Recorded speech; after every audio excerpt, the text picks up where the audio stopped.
ऐश्वर्याचं काय बनवतीस? नारळाची चटणी. चला. नमस्कार मंडळी, राम राम. एकांश व्लॉगमध्ये तुमचे खूप खूप स्वागत. तर आज मी बनवणार आहे ओल्या नारळाची चमचमीत झणझणीत अशी चटणी.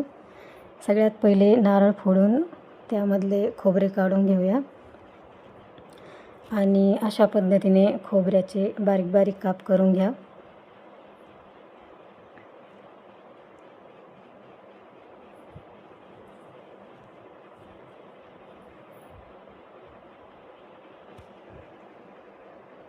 सर्व नारळाचे असे बारीक बारीक काप करून झाल्यानंतर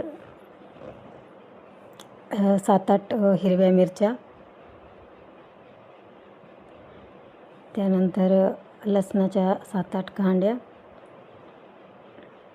मिक्सरच्या भांड्यामध्ये ओले नारळ, हिरव्या मिरच्या आणि लसूण घ्या आणि मिक्सरमधून बारीक पेस्ट तयार करा.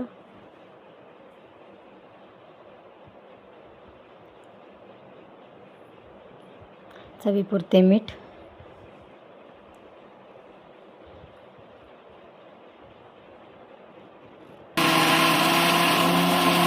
चटणी एकदम झणझणीत आणि चमचमीत होते. तुम्ही पण एकदा ट्राय करा. बघू शकता अशा प्रकारे पेस्ट काढून घ्यायची. चटणी तयार आहे. चटणीला मस्त तडका देऊन घेऊया. जिरे, मोहरी आणि लाल मिरच्या. तर ही एडिटिंग नव्हती, तडक्यातल्या मिरच्या खरंच आमच्या अंगावर आल्या होत्या उडून. असो, चटणी एकदम छान झाली होती. तुम्ही पण नक्की ट्राय करा.